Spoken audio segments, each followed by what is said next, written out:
Send to warehouse और return from warehouse. Send to warehouse जो होता है वो होता है जहां पे आप एक इनबाउंड ऑर्डर जनरेट करते हैं और अपने प्रोडक्ट्स वेयर हाउस तक पहुंचाते हैं। किस तरह करते हैं, अगेन इसको डिटेल में अभी आगे हम लोग देखेंगे। फिर आता है आपके पास इन्वेंटरी टैब में second option which is return from warehouse. इसको हम लोग आउटबाउंड ऑर्डर भी कहते हैं। ये वो ऑर्डर होता है जो आप चाह रहे हैं कि दराज के एफबीडी मॉडल में वेयर हाउस में जो मेरे प्रोडक्ट्स पड़े हैं आप उनको वापस मंगाना चाह रहे हैं, तो इसके थ्रू आपके प्रोडक्ट्स वापस आ जाते हैं।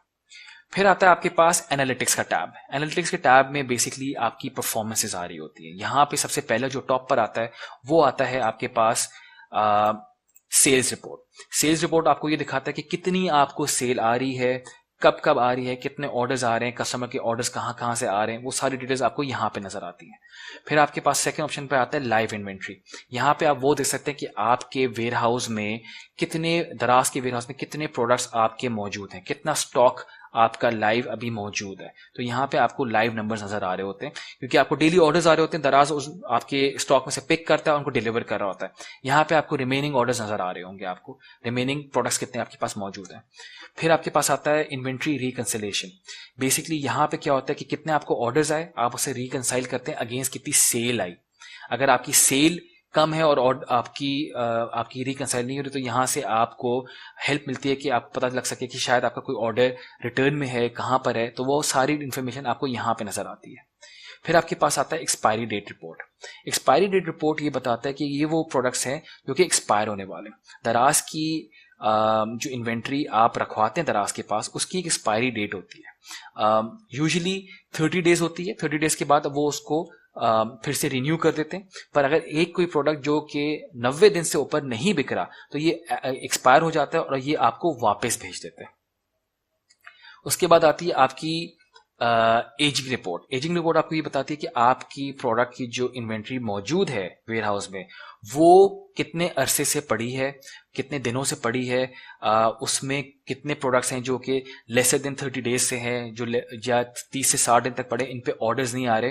तो यहां से आपको पता चलता है कि आपके ऑर्डर्स को कितनी एजिंग, कितने दिनों में आपको कितने ऑर्डर्स आते हैं। तो ये बहुत जरूरी है देखना कि आपके ऐसे प्रोडक्ट्स ना मौजूद हों जो कि बहुत अरसे से पड़े और उस पर ऑर्डर्स नहीं आ रहे, उनको वापस बुला लेना चाहिए।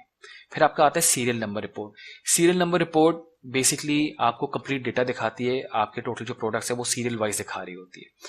तो ये आपका पूरा डैशबोर्ड है, एफबीडी का मॉडल है जिसके थ्रू आप अपने ऑटो पे आपकी सेल्स चल रही होती है। अब हम लोग डिस्कस करेंगे इनबाउंड एंड आउटबाउंड ऑर्डर के बारे में कि किस तरह आप इनबाउंड ऑर्डर क्रिएट करते हैं जहां से आप अपने प्रोडक्ट्स दराज के फुलफिलमेंट सेंटर या वेयर हाउस तक पहुंचा सकते हैं और दराज के फुलफिलमेंट सेंटर से आउटबाउंड ऑर्डर क्रिएट करके वो प्रोडक्ट्स वापस मंगा सकते हैं। तो लाइव एग्जांपल के लिए एफबीडी पोर्टल पर चलते हैं और वहीं से हम आपको एक ऑर्डर जनरेट करना सिखाते हैं। अच्छा जी, हम लोगों ने एफबीडी में लॉगिन कर लिया है और अब हम लोग सीख रहे हैं कि किस तरह हम लोग इनबाउंडिंग अपने प्रोडक्ट को वेयर हाउस तक पहुंचाते हैं, जिसको हम लोग आईओ भी कहते हैं, इनबाउंड ऑर्डर और ओ आउटबाउंड ऑर्डर। तो सबसे पहले आपने लॉगिन करने के बाद आपने जाना है मैनेज प्लेटफॉर्म प्रोडक्ट पे। मैनेज प्लेटफॉर्म प्रोडक्ट पे जाने का मकसद ये होता है कि आप अपने प्रोडक्ट्स को एलिजिबल कर सकें कि ये एफबीडी में आ सके। यहाँ पे आपको वो सारे प्रोडक्ट्स दिखाता है जो कि आपने सेलर सेंटर के थ्रू ऐड किए। अब यहाँ पे जो रेडी फॉर इनबाउंड है, जो नहीं है नॉट रेडी, इनिशियली जब आप इसमें लॉगिन करते हैं तो आपको सारे नॉट रेडी नजर आएंगे। आपने करना क्या है कि आपने जिस प्रोडक्ट को इनबाउंडिंग करानी है, वेयर हाउस भिजवाना है, उसके आगे आपने क्रिएट फुलफिलमेंट एसक्यू पे क्लिक करना है। इस पे क्लिक करने के बाद आपने यहाँ पे जनरेट बारकोड पे क्लिक करना है। एक बारकोड आपका जनरेट हो जाता है। फिर यहाँ पे आपसे पूछेगा सीरियल नंबर मैनेजमेंट है इसकी, अगर इसका सीरियल नंबर है तो आप इस पे क्लिक करें। यस, हमारे केस में इस प्रोडक्ट पे है। शेल्फ लाइफ मैनेजमेंट का मकसद ये होता है क्या तो इस प्रोडक्ट की कोई लाइफ साइकिल है, क्या तो ये इसकी 30 दिन बाद एक्सपायर हो रहा है या कुछ अरसे टाइम बाद ही एक्सपायर हो जाएगा, तो आप यहाँ से सिलेक्ट करते हैं यस। अगर यस तो आपने इसको बताना होता है कितने दिन में। हमारे केस में ऐसा नहीं है तो हम लोग इसको नो करेंगे। इसकी लाइफ टाइम वारंटी है। आप क्रिएट पे क्लिक करते हैं। जब आपने सारी चीजें डाल दी, क्रिएशन सक्सीडेड आपके सामने लिखा आता है। अब आपका जो प्रोडक्ट था वो रेडी हो गया है और आप इसको ऐड कर सकते हैं अपने आईओ के लिए, यानी इनबाउंड ऑर्डर के लिए। अब आप जाएंगे इन्वेंट्री के टैब में which is send to warehouse. Send to warehouse पे क्लिक करेंगे। यहां पे आपके पास स्क्रीन आती है जहां से आप अपना एक नया आईओ क्रिएट कर सकते हैं। क्रिएट न्यू आईओ पे क्लिक करें इनबाउंड ऑर्डर पे।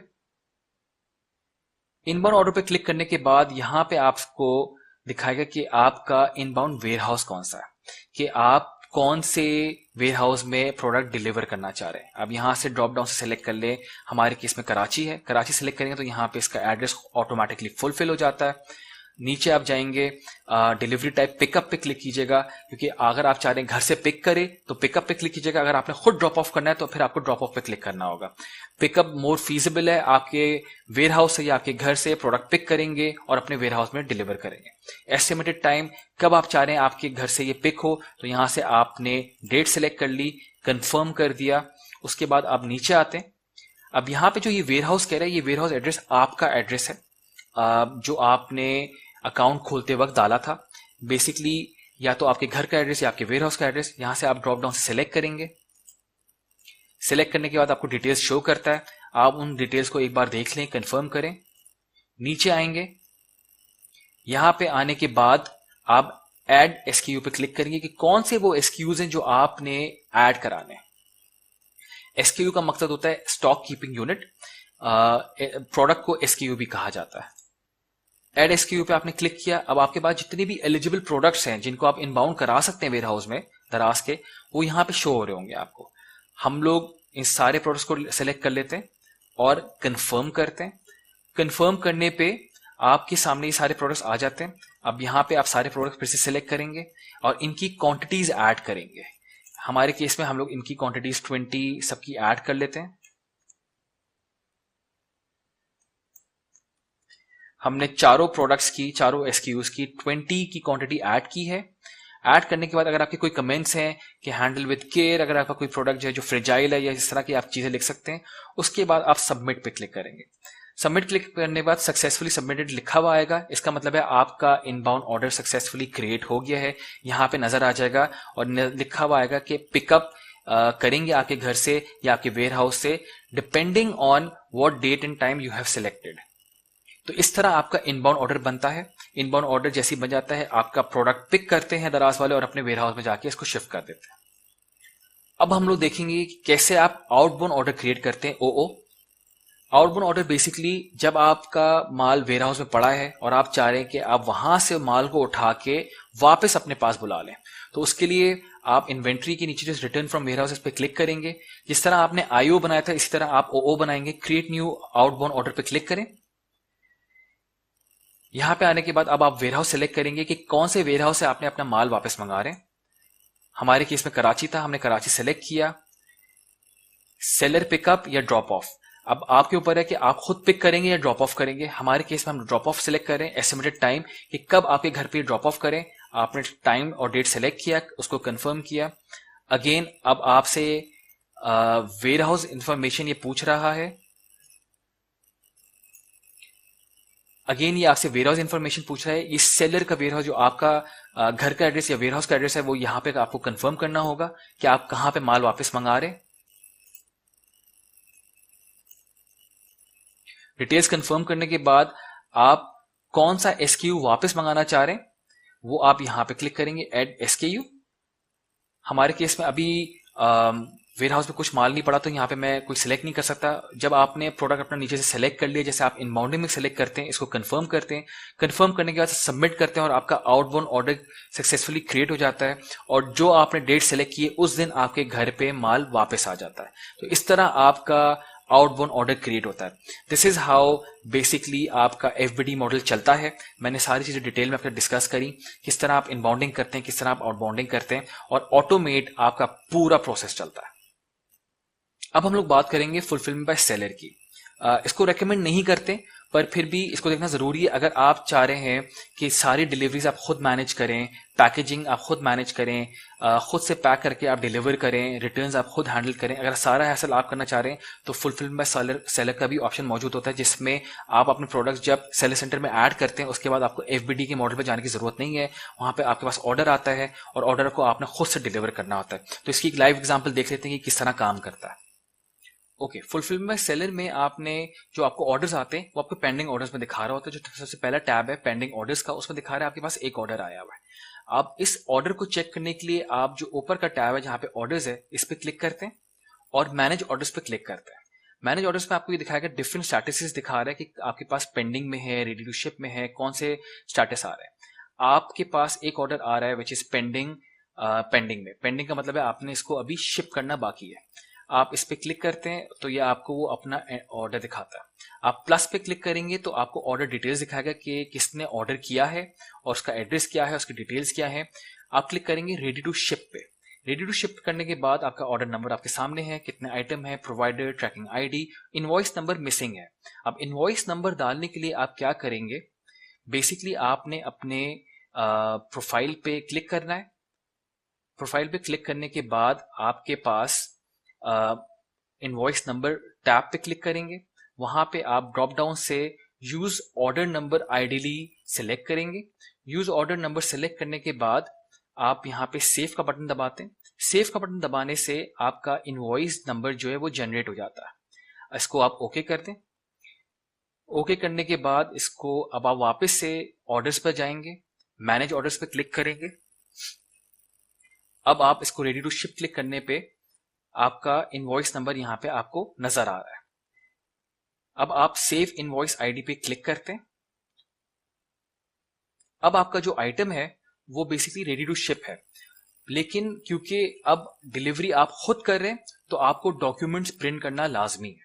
आपने अगर एफबीडी मॉडल से हटके fulfil bye seller FBS model कर रहे हैं तो इसमें आप ऑल डॉक्यूमेंट्स से पहले क्लिक करेंगे। ऑल डॉक्यूमेंट्स पे क्लिक करने पे आपके पास पिक लिस्ट नजर आती है। पिक लिस्ट इज बेसिकली जो आपकी रिसीविंग होती है जब आप डिलीवर करते हैं प्रोडक्ट को। पिक लिस्ट के साथ इसमें एक और डॉक्यूमेंट अटैच होता है विच इज बेसिकली आपका शिपिंग लेबल जिसको कहते हैं।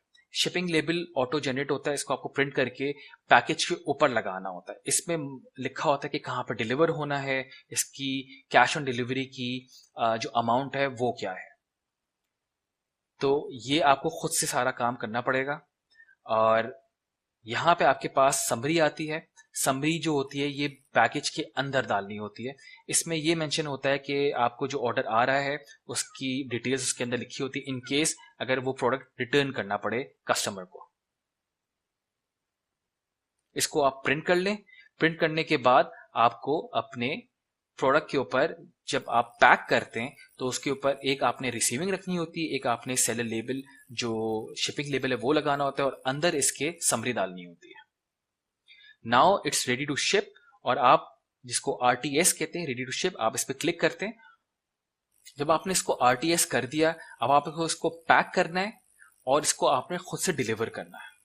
तो इस तरह आपका फुलफिलमेंट बाय सेलर चलता है। अगेन इसकी हम लोग रिकमेंडेशन नहीं देते, हम रेकमेंड करते हैं कि आप दराज फुलफिलमेंट बाय दराज के मॉडल पे काम करें। ज्यादा सेफ है, ज्यादा सिक्योर है और हैसल फ्री है।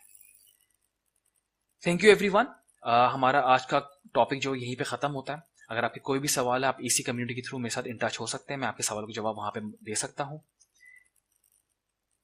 अब जो हमारा नेक्स्ट टॉपिक है वो फाइनेंस का है। अगेन वेरी इंटरेस्टिंग कि किस तरह आप अपनी कमीशन और पेमेंट्स को हैंडल करेंगे फाइनेंस के through. Thank you very much. Allah Hafiz.